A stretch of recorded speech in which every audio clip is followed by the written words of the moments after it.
여러분들은 우리의 인생에서 이 중독이라는 단어에 어떻게 반응하십니까? 아마 지금까지 인생을 열심히 살아왔던 분들에게는 이 중독이라는 어떤 모습은 내 삶과는 별로 상관없지 않을까라는 생각을 대부분 갖게 됩니다. 보통 사람들은 이 중독하면 약물을 지나치게 복용하여서 그것 없이는 정상적인 생활을 하지 못하는 어떤 상태로 여깁니다. 그래서 주로 중독을 약물 중독이라 부릅니다. 그래서 이를테면 알코올 중독, 마약 중독, 니코틴 중독. 그런데 최근 들어와서 사회적으로 이슈가 되어져가는 또 한 가지의 중독이 있다면 바로 행위 중독입니다. 혹시 들어보셨습니까? 아마 이 행위 중독은 일반인들에게는 아직은 낯설은 단어이지만 행위 중독이 오늘날 우리 사회에 점점 증가하고 있다는 거예요. 여러분, 행위 중독이 도대체 무엇이겠습니까? 그러니까 어떤 것에 빠져서 계속적으로 행동하는 상태를 말합니다. 그런데 이런 모습들이 우리의 일상에서 쉽게 찾아볼 수 있다라는 거예요. 여러분, 혹시 인터넷 좋아하십니까? 또 TV 보는 거 좋아하십니까? 또 누군가와 전화하는 거 좋아하시죠? 그런데 인터넷, 또 TV, 또 전화 이런 모든 것들을 지나치게 하다 보면 이건 역시도 행위 중독이 된다는 겁니다. 또한 운동 좋아하시는 분들, 또 게임 좋아하시는 분들, 또 일에 있어서 일에 너무나 매여 있는 분들, 또 미모의 성형도 중독이 있고, 또 여러 가지 도박도 중독의 어떤 모습을 찾게 된다는 거예요. 그래서 이 중독의 모습들을 보게 되면 너무나 많습니다. 매혹적인 중독은 뭐가 있습니까? 여러분들 커피 좋아하시는데 커피도 중독이 된다는 거예요. 또 초콜릿, 이 초콜릿도 너무나 지나치게 좋아하면 중독이 됩니다. 또 혐오스러운 어떤 중독도 있어요. 누구를 볼 때마다 자꾸 미워합니다. 질투합니다. 또 누구를 때립니다. 또 남의 것을 훔치게 돼요. 또 폭행하게 됩니다. 또 중독에 또 뭐가 있을까요? 어떤 분들이 또 코 파는 게 중독이 아닐까. 그쵸? 해롭지는 않지만 좀 혐오스럽죠.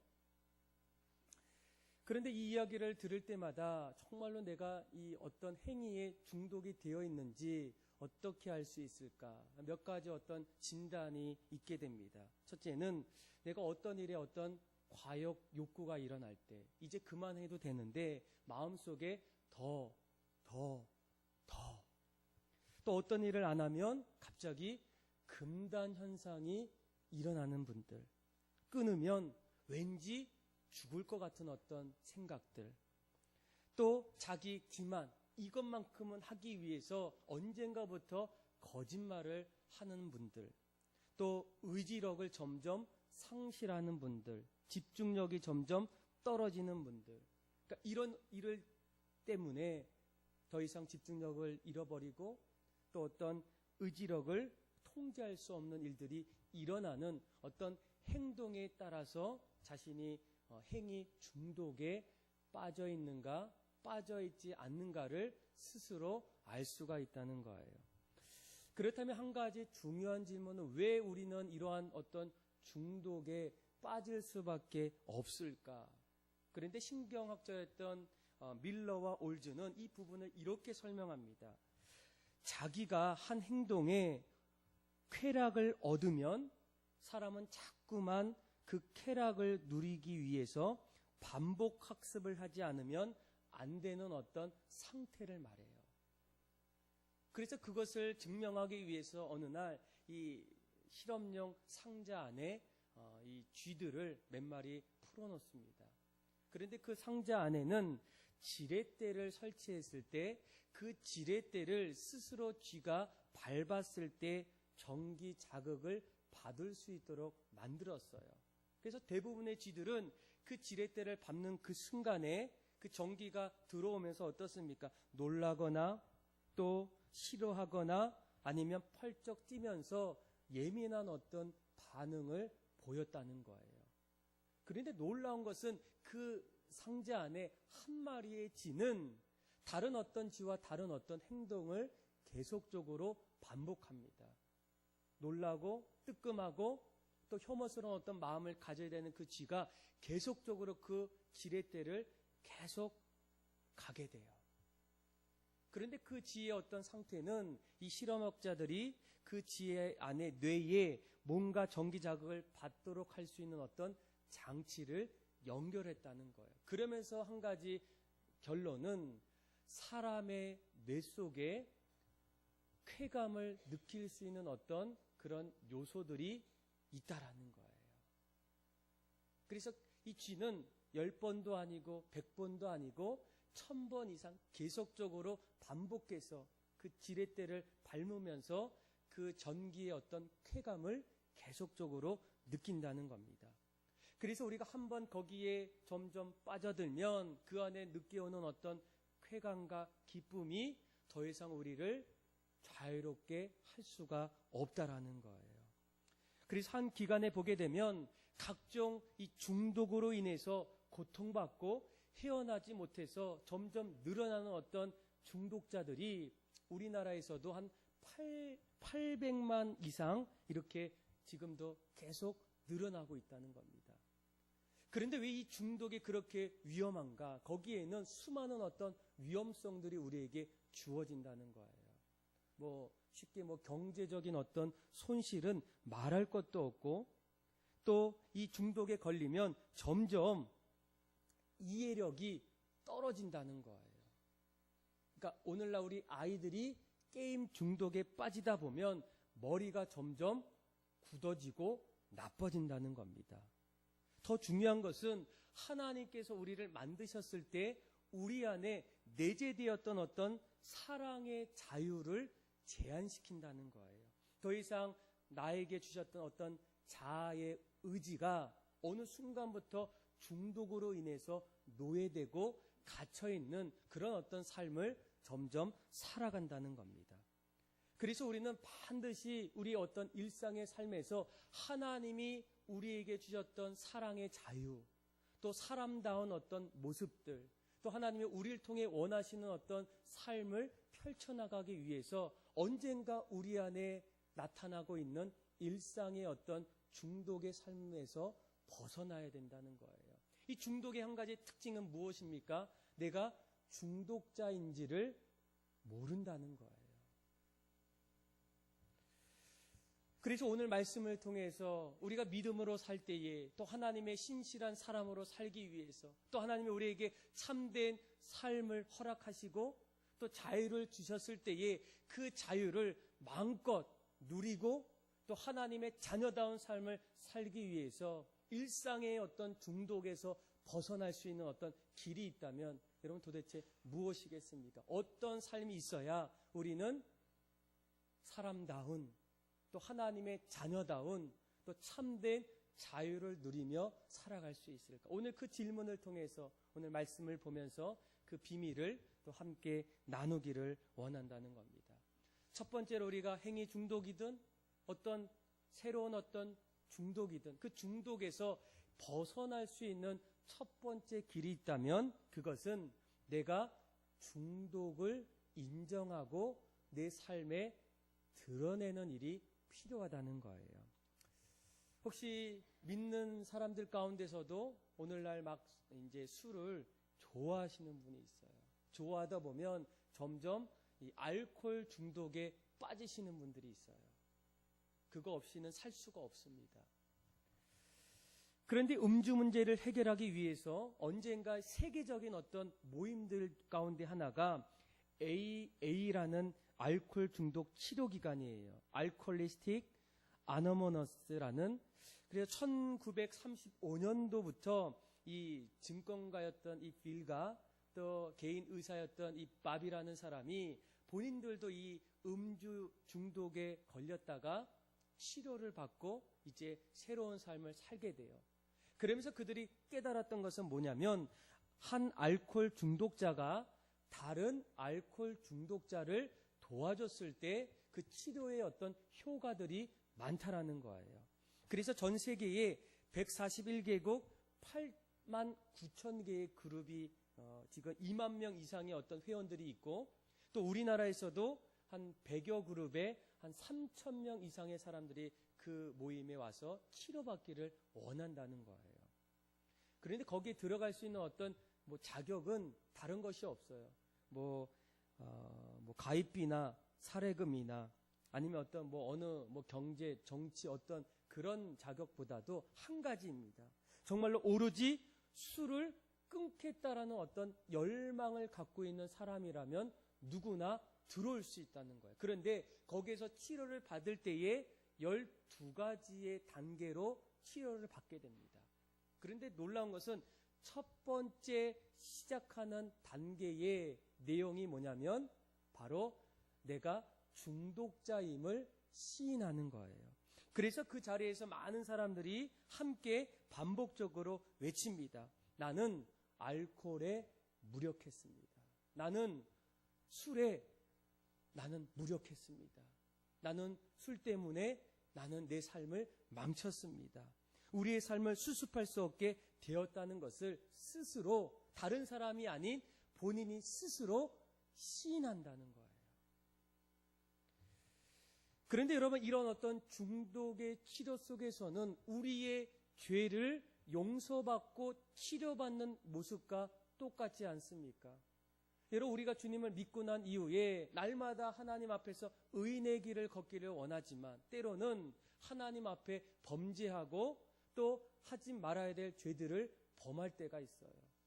이제는 그 죄가 습관적인 죄의 삶으로 나타나는 분들이 있다라는 겁니다. 그런데 중요한 것은 그런 죄들까지도 우리가 용서받고 씻김 받기 위해서 가장 먼저 해야 될 일이 있다면 무엇입니까? 바로 주님 앞에 내 모든 죄를 시인하는 거예요. 고백하는 거예요. 요한일서 1장 9절 말씀에 만일 우리가 우리 죄를 자백하면 그는 미쁘시고 의로우사 우리 죄를 사하시며 우리 모든 불의에서 우리를 깨끗하게 하실 것이요. 그러니까 우리가 먼저 하나님 앞에서 죄인임을, 내가 어떤 죄를 범했음을 먼저 어떻게 하는 거라고요?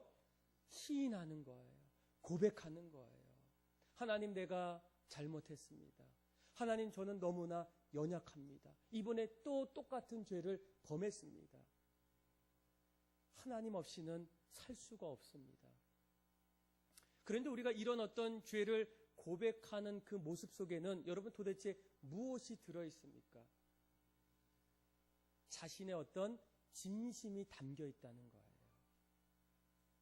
자신의 어떤 정성이 그 시인 속에 담겨 있습니다. 또 한 가지 있어요. 우리가 진심으로 고백하는 그 자리에는 더 이상 내 의지와 내 어떤 행동으로는 지금 있고 있는 어떤 문제들을 해결할 수 없음을 내가 먼저 인정하는 거예요.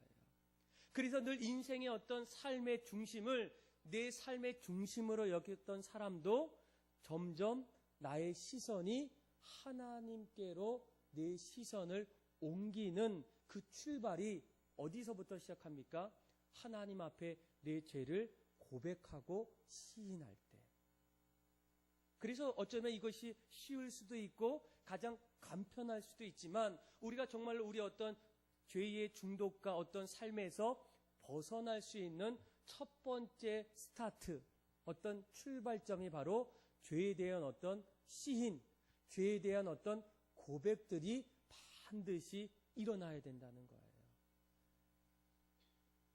계시록에서도 누구든지 내 음성을 듣고 어떻게 해야 됩니까? 문을 열어야 된다는 거예요. 연다는 것은 내가 주님 앞에 내 마음과 내 모든 삶을 고백하고 시인하고 이제는 주님 앞에 나아가는 그런 내 모든 삶의 방향을 턴할 수 있는 그런 어떤 출발이 바로 시인과 고백이라는 거예요. 혹시 여기 계신 분들 중에 정말로 내가 내 어떤 반복되는 어떤 죄, 습관, 또 어떤 일상의 어떤 행위의 중독들이 있다면 어떻게 해야 됩니까? 먼저 하나님 앞에 내 모든 것들을 다 어떻게 해야 된다고요? 고백해야 된다는 거예요. 시인해야 된다는 거예요. 하나님, 저는 너무나 연약합니다. 또 무너졌습니다. 또 죄를 범했습니다. 또 이렇게 살았습니다. 이런 어떤 구체적이고 아주 하나님 앞에 진심을 담는 시인과 어떤 고백들이 우리 안에 시작될 때, 우리 어떤 일상의 어떤 중독된 삶에서 벗어날 수 있는 시작점이 출발된다는 거예요.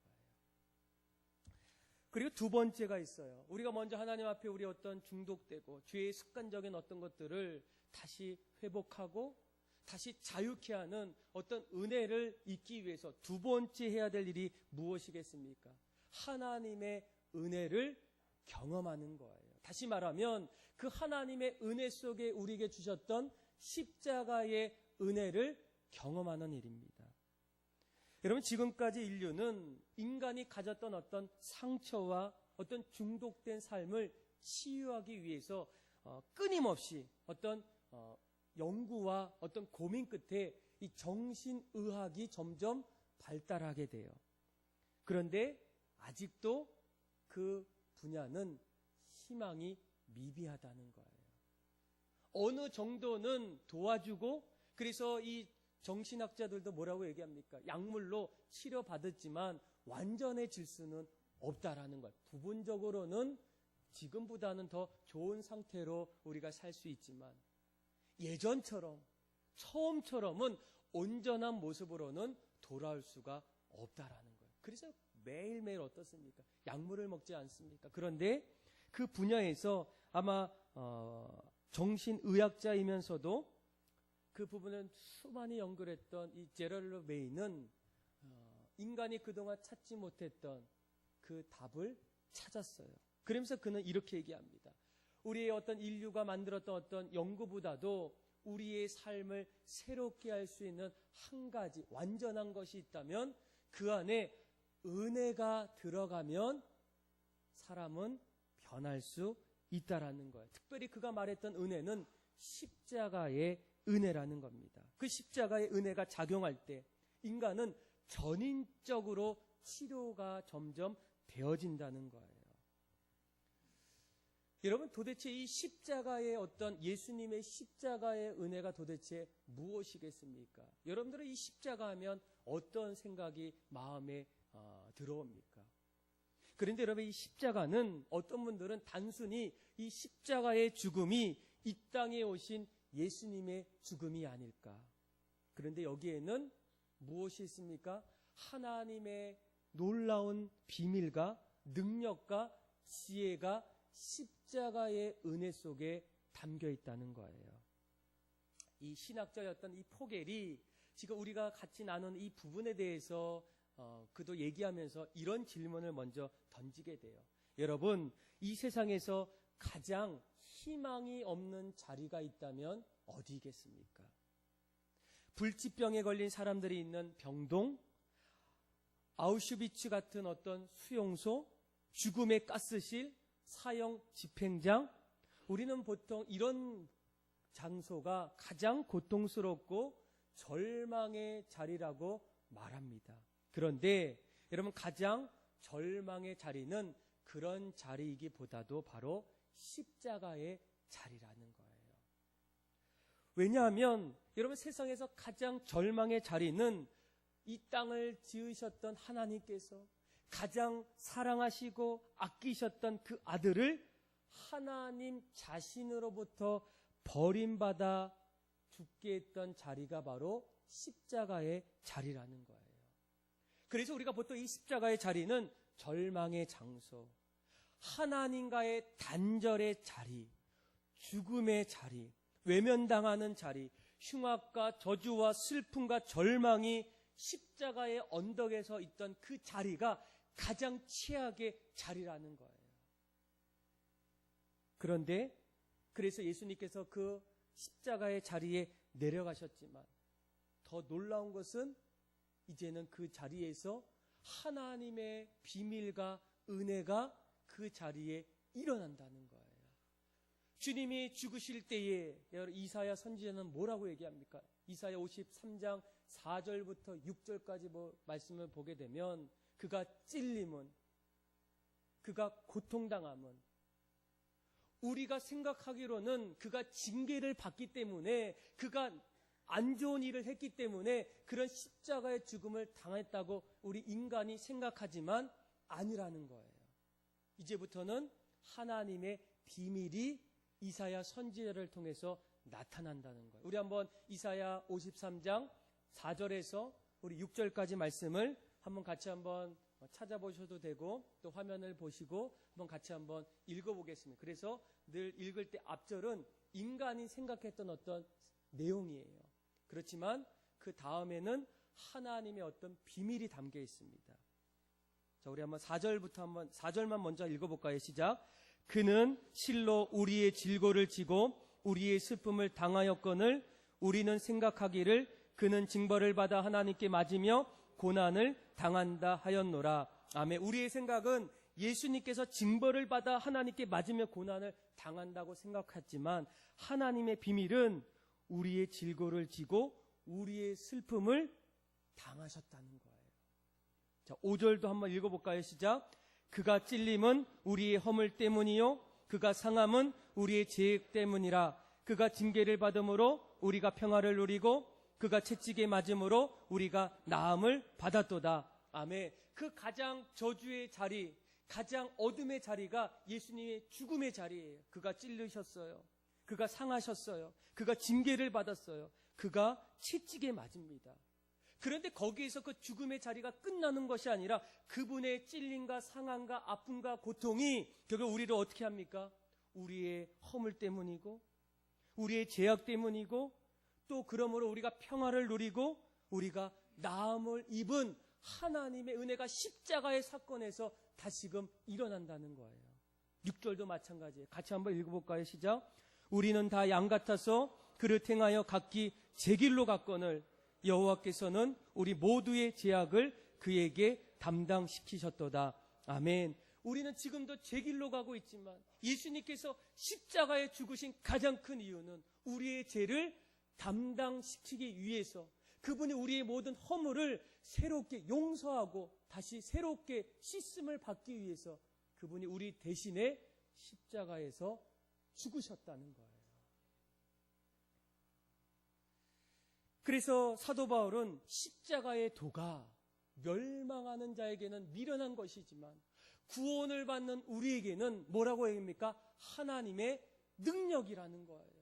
내가 그 십자가의 그 비밀을, 하나님의 놀라운 비밀을 깨달으면 구원 얻는 백성들에게는 하나님의 놀라운 은혜가 우리에게 주어진다는 거예요. 오늘 우리 성가대가 어떤 찬양합니까? 그 십자가의 사랑은 놀라운 사랑, 한없는 사랑, 그 사랑을 깨달을 때에 우리는 찬양할 수 있다는 거예요. 어떤 그 의대생이 학교 다닐 때 수많은 실험을 하게 돼요. 궁금한 거예요. 도대체 이 마약이 사람의 인체에 어떤 일이 일어날까? 그래서 너무 그 호기심에 못 이겨서 결국 한번 마약을 한번 해보게 돼요. 그런데 그 마약이 한 번에 끝나야 되는데 그 마약에 이제 빠져들게 돼요. 그러면서 완전히 습관이 되어서 마약 중독이 됩니다. 그자는 자신이 전문 의사가 되어서도 한쪽에서는 사람들을 고치면서도 또 다른 한쪽에서는 아무도 모르게 마약을 하는 거예요. 근데 어느 날 이런 생각이 듭니다. 이 자신의 어떤 삶이 더 이상 숨길 수가 없어요. 사람들 앞에 나타날 수가 없어요. 그러면서 마음속에 내 어떤 처지와 내 상황을 보면서 끊을 수 없는 내 모습 속에 결국 자살을 결심하게 돼요. 비가 오는 날 밤에 강가를 거니는데 죽으러 가는데 갑자기 죽고 싶은 생각은 안 드는 거예요. 그때 이 여자가 하나님을 찾게 됩니다. 하나님 저를 살려주세요. 살고 싶어요. 이대로는 안 되는 것 같아요. 그런데 이 여자가 간절히 기도할 때에 갑자기 그 앞에 빛이 보이는데 그 빛 속에 바로 나의 죄를 짊어지시고 십자가에 달려 돌아가시는 예수님을 그가 경험한 거예요. 놀라운 것은 그가 그것을 보았고 그것을 깨달았을 때 어느 순간에 자기도 모르는 어떤 놀라운 어떤 힘이 자신 안에 오는 것을 발견하게 돼요. 놀라운 것은 그때부터 그 여자가 십자가의 은혜를 통해서 모든 것이 다 깨끗하게 되는 은혜를 받게 돼요. 그래서 그녀는 결국 평생 마약 중독자들을 위해서 한평생 자신의 인생을 살았다는 거예요. 여러분, 성경에도 이런 일들이 얼마나 많습니까? 그런즉 누구든지 그리스도 예수 안에 있으면 새로운 피조물이라. 이전 것은 지나갔으니 보라 새 것이 되었도다. 그 사건이 어디서부터 시작합니까? 십자가로부터 출발한다는 거예요. 우리는 십자가가 절망과 단절의 자리라고 생각하지만 동시에 그 자리는 우리에게 생명을 주신 부활의 자리가 바로 십자가의 자리라는 거예요. 그래서 우리가 십자가를 경험하면 십자가에는 회개하고 죄를 이기는 능력이 있게 됩니다. 약물을 물리치는 능력이 있고 절망에 처한 모든 심령을 회복하고 죄에서 빠져있던 모두를 구원할 수 있는 능력이 십자가의 은혜를 통해서 그가 찔리면 우리의 허물 때문이요, 그가 상하면 우리의 죄악 때문이라. 그가 채찍에 맞음으로 우리가 평화를 누리고 그가 상함을 받음으로 우리가 평화를 누리는 거예요. 사실 우리가 어떤 일들에 있어서 벗어나기를 원합니다. 도대체 내가 이렇게 살면 안 되는데, 더 이상 이런 모습으로 내가 살아가면 안 되는데, 아들을 볼 때마다, 아버지를 볼 때마다, 사람들을 볼 때마다, 신앙생활 할 때마다, 무엇을 할 때마다 도대체 이런 삶은 아닌 것 같은데, 그런데 왜 그것이 점점 해결이 되지 않고 반복적인 삶으로 나타나는 이유가 무엇이겠습니까? 이 십자가의 은혜가 우리 안에 점점 사라지기 때문이에요. 사도 바울은 뭐라고 고백하면, 이제는 내가 산 것이 아니요 내 안에 그리스도께서 사신 것이라. 이제 내가 육체 가운데 사는 것은 나를 사랑하사 자기 몸을 버리신 하나님의 아들을 믿는 믿음 안에서 새로운 인생을 살아간다는 거예요. 십자가의 사건을 통해서 주님이 내 안에 계셔서 내가 주님 뜻대로 사는데, 이런 어떤 삶이 우리 안에 나타나겠습니까? 그래서 여러분, 우리가 날마다 살아갈 때에 오늘 이사야 61장 1절에서 3절의 말씀도 똑같은 말씀이에요. 우리 어떤 인간의 어떤 삶의 모습을 뭐라고 얘기합니까? 61장 보시면 우리 인간의 어떤 실제적인 모습이, 우리는 마음이 늘 상한 사람이에요. 1절에 또 우리의 삶은 포로된 사람입니다. 어떤 중독된 어떤 삶이에요. 또 갇힌 자의 삶을 살고 있어요. 그런데 이러한 삶이 상한 자를 고치시고 포로된 자에게 자유를 주시고 갇힌 자에게 노임을 선포하는, 그래서 우리의 어떤 삶의 찬송의 옷을 입는 어떤 삶이 어느 때 일어납니까? 2절 말씀에 보면 같이 한번 읽어볼까요? 시작. 여호와의 은혜의 해와 우리 하나님의 보복의 날을 선포하여 모든 슬픈 자를 위로하되, 3절도 무릇 시온에서 슬퍼하는 자에게 화관을 주어 그 죄를 대신하며 기쁨의 기름으로 그 슬픔을 대신하며 찬송의 옷으로 그 근심을 대신하시고 그들의 의의 나무 곧 여호와께서 심으신 그 영광을 나타낼 자라 일컬음을 받게 하려 하심이라. 아멘. 2절에 보면 여호와의 은혜의 해가 우리에게 임했을 때, 그래서 이사야 61장의 말씀은 한마디로 메시아의 구원의 시대를 말합니다. 주님이 오시면, 예수님께서 우리의 죄를 담당하기 위해서 이 땅에 오시는 그때에 포로된 자를 자유케 하고 갇힌 자를 우리가 다시 놓게 하는, 눌린 자를, 상한 자를 치유케 하는 일들이 주님이 오셔서 우리를 위해 십자가에 죽으셔서 대신 담당하는 그 놀라운 일들이 일어나는 그때에 우리에게 찬송의 옷을 입혀주신다는 거예요. 의의 길로 우리를 인도해 주신다는 거예요. 새 사람의 삶을 우리에게 보여주신다는 거예요. 우리가 그 길을 걷게 하신다는 거예요.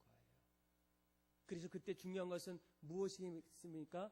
우리를 위해 죽으셨던 그 예수님을 나의 구주로 고백하고 만나고 십자가의 은혜를 경험하는 거예요.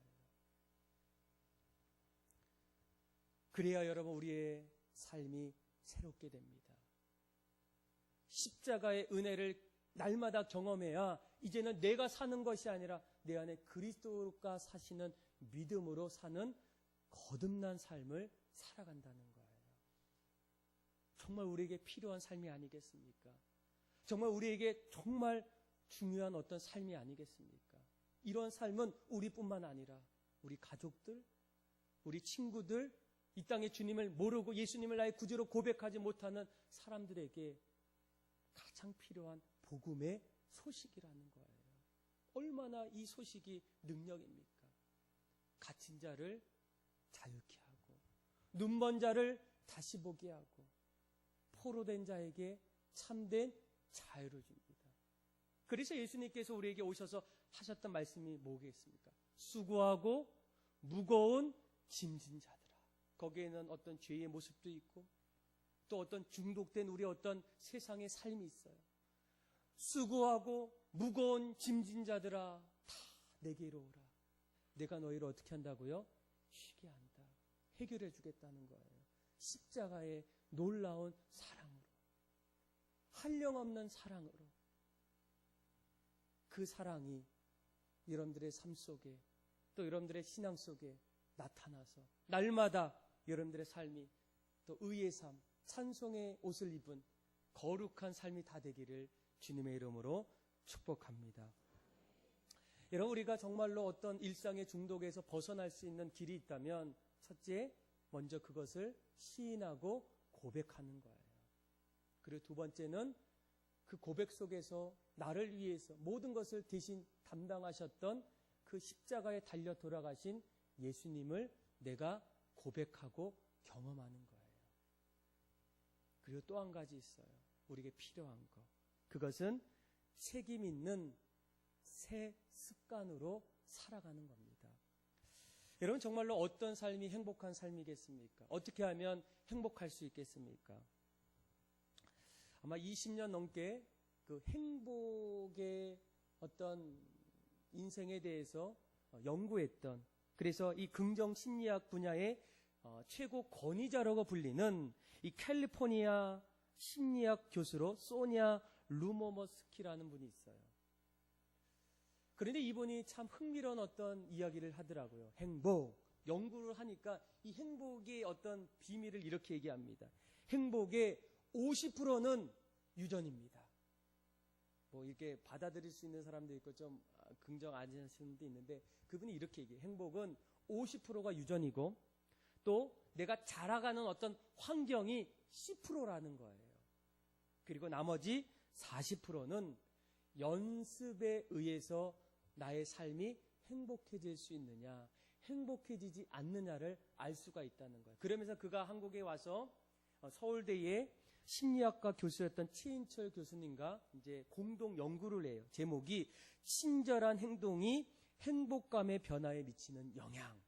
그래서 이 서울대생 또 캘리포니아에 있는 그 대학생 한 100명, 각각 100명이죠. 그래서 이렇게 총 한 218명 정도가 이렇게 미국에서도 실험하고 이제 한국에서도 똑같이 실험하는 거예요. 그런데 이제 A, B조로 나눕니다. A조는 지금까지 학교 생활 하던 그 모습대로 그냥 6주 동안 사는 거예요. 그리고 또 다른 어떤 그룹은 그렇게 살아왔을 때의 한 가지 미션이 뭐냐면 매주 5가지의 친절한 행동을 실행할 수 있는 어떤 숙제를 내줬어요. 그래서 매주 5가지, 오늘은 내가 누구한테 뭐 졸고 있을 때 이렇게 좀 격려해주고 좋은 말 해주고 커피도 사주고 밥도 사주고 어떤 친절할 수 있는 어떤 그런 것들을 이제 그 B그룹은 그것을 하게 돼요. 그리고 6주가 끝나고 나서 이제 결과를 보니까 그냥 보통 우리가 살았던 사람들과 그리고 6주 동안 5가지의 어떤 친절한 행동을 할 수밖에 없었던 그 학생들의 어떤 행복 지수를 보니까 4배나 더 많다라는 거예요. 이런 거기에서 무엇의 어떤 핵심이 무엇입니까? 우리가 어떤 행동, 어떤 그런 연습이 결국은 더 행복감을 줬다는 거예요. 여러분, 신앙도 여러분 마찬가지. 우리가 의인의 길을 걷고 참된 길을 걸을 때 우리가 예수님을 나의 구주로 믿고 십자가의 은혜 속에서 이제는 뭐가 필요합니까? 경건에 이르는 연습이 필요하다는 거예요. 사도 바울은 디모데에게 뭐라고 얘기합니까? 망령되고 허탄한 신화를 버리고 오직 경건에 이르기를 연습하라. 육체의 연습은 잠깐이요, 경건은 범사에 유익하니 금생과 내세에 약속이 있느니라. 우리가 주님을 믿고 주님의 뜻대로 살 때에 우리에게 또 한 가지 필요한 것은 무엇이겠습니까? 이제는 내가 모든 어떤 일상의 중독에서 내가 끊었다. 거기서 끝나는 것이야. 그 끊었을 때 그 끊었던 그 빈자리를 내가 무엇으로 채우는가가 여러분 더 중요하다는 거예요. 이를테면 내가 그동안 사람들 앞에서 싫은 소리를 했어요. 나쁜 얘기를 했어요. 안 하는 게 좋을 수 있어도 더 좋은 것은 안 할 때에 그때 내가 얘기하는 그 말 속에 더 좋은 말을 하는 거예요. 야, 정말로 열심히 하는구나. 당신이 있어서 너무나 좋구나. 힘이 나구나.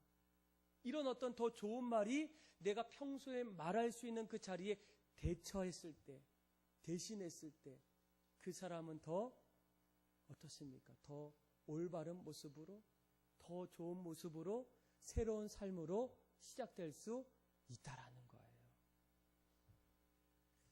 여러분, 우리가 종종 교회에서 어떤 이야기를 해요.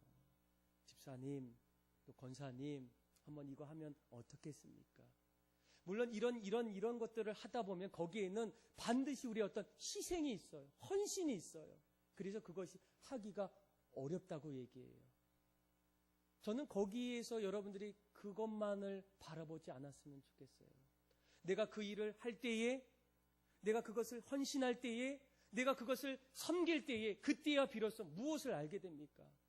예수님의 그 좁은 길을, 예수님의 손과 발이 무엇인지를 점점 알게 된다는 거예요.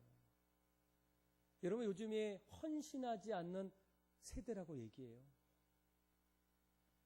그런데 헌신하지 않으면, 여러분, 헌신하지 않으면 뭐 여러 가지 일들이 많기 때문이죠. 그런데 거기에 부작용이 무엇이겠습니까? 우리가 정말로 주님의 사람이 되기를 원하고 믿음의 장성한 분량에 이르기를 원하고 하나님의 뜻대로 살기를 원할 때 마음은 그렇지만 우리의 삶이 경건에 이르는 연습이 없기에 더 이상 사랑하고 싶어도 사랑할 수가 없는 거예요. 기도하고 싶어도 기도가 안 나오는 거예요. 말씀을 보고 싶어도 말씀을 볼 수가 없는 거예요. 도와주고 싶어도 못 도와주는 거예요. 우리의 삶이 그런 삶이 아니었기 때문에. 그렇지 않습니까? 그런데 우리가 이제 조금씩 어렵더라도 시간을 내가 희생한다고 해도 내가 그것을 드렸을 때에 손해보는 것 같은 생각이 들더라도 그것이 경건의 연습이 되어서 조금씩 그 길을 걸어가면 이제는 우리는 주님이 원하시는 새 사람의 길을 조금씩 걸어간다는 거예요. 참 우리가 이것을 반드시 기억해야 됩니다. 정말로 우리가 주님 앞에서 거룩한 사람으로 왜 살지 못할까? 왜 신실한 사람으로 살지 못할까? 왜 주님 뜻대로 살지 못할까? 이유는 당연합니다. 사도 바울이 외쳤던 여러분 정말로 믿음의 장성한 분량에 이르기 위해서는 경건에 이르는 무엇을 하라고요? 연습을 하라는 거예요. 훈련을 받으라는 거예요. 기도가 안 나올 때 기도의 자리에 나와서 기도 훈련하고 말씀 보지 않을 때 말씀을 알게 되는 그 말씀의 자리에 나와서 말씀을 알게 되고 내가 남을 위해서 살지 못했던 그 봉사의 자리에 나와서 남을 위해서 봉사할 때에 그때 비로소 점점 믿음이 자라나고 주님 앞에 기쁨으로 나아가는 은혜가 시작된다는 거예요. 사랑하는 믿음의 성도 여러분, 우리 모두는 우리의 삶이 하나님 앞에서 날마다 온전한 삶을 살기를 원해요. 그런데 언젠가부터 우리의 삶이 세상의 어떤 가치관 또 세상의 어떤 모습 속에 점점 온전한 삶이보다는 세상의 어떤 모습 속에 빼앗겨져 가는 불완전한 어떤 그런 모습으로 우리의 삶을 살아갈 때가 너무나 많다는 거예요. 믿음이 있어도, 주님을 믿고 있어도, 그런데 우리가 그런 어떤 일상의 중독에서 다시금 하나님을 향한 삶으로 나아가기 위해서 여러분 필요한 것이 있다면 무엇이겠습니까? 꼭 기억하셔야 돼요. 처음에는 시인 고백이에요. 하나님, 내가 이렇게 살았습니다. 내가 이거 또 잘못했습니다. 또 범했습니다. 또 실수했습니다. 또 연약한 모습으로 또 섰습니다. 이건 아닌데 라는 어떤 생각 속에 이렇게 했습니다. 이런 어떤 고백과 시인이 반드시 있어야 돼요. 또 한 가지, 거기서 끝나는 것이 아니라 나를 위해서 대신 징계받으시고 상하시고 죽기까지 사랑하셨던 십자가의 경험이 우리 안에 일어나야 돼요. 그리고 마지막 한 가지, 뭐가 있습니까? 이제는 그런 삶을 살기 위해서 새로운 거룩한 습관을 우리가 이제는 연습해야 돼요. 훈련해야 돼요. 혹시 다른 교회에서 우리 교회 등록하신 분이 있는데 여전히 봉사 안 하신 분들이 있어요. 어떻게 여겨야 됩니까? 점점 우리의 신앙이 메말라 가는 거예요. 빨리 여러분 어느 교회든 빨리 가서 경건에 이르는 연습을 하셔야 돼요. 여러분 교회는 다 똑같습니다. 하나님 말씀 늘 전파되고 더 중요한 건 그 말씀을 들을 때 내가 어떤 마음으로 받고 행동하고 살아가는가. 그게 더 중요하지 않겠습니까? 여러분 지금 한국 교회는 설교 홍수 시대예요. 틀면 나오고 귀만 열면 듣습니다. 얼마나 말씀이 주옥 같은지 몰라요. 그럼에도 힘이 없는 이유가 무엇입니까? 결단하지 않고 헌신하지 않고 경건에 이르는 연습이 없고 신앙의 어떤 지식만 점점 커가고 세상의 어떤 가치관에 우리가 점점 빼앗기는 거예요.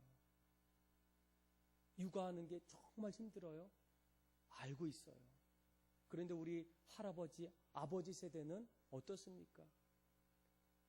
그 어머니들이 애들을 등에 업고 교회에 나와서 봉사하고 설거지하고 또 전도하고 이런 어떤 모습들이 제 어린 시절에 너무나 보여요. 그럴 때 한국교회가 어떻게 됐습니까? 점점 성장했어요. 그런데 지금은 이제는 사람들의 어떤 생각에 우리의 마음이 빼앗겼어요. 육아가 목사님 얼마나 힘듭니까? 그거 지키기만 해도 어렵다는 거예요. 요거 하나 맞는 것도 힘들다는 거예요.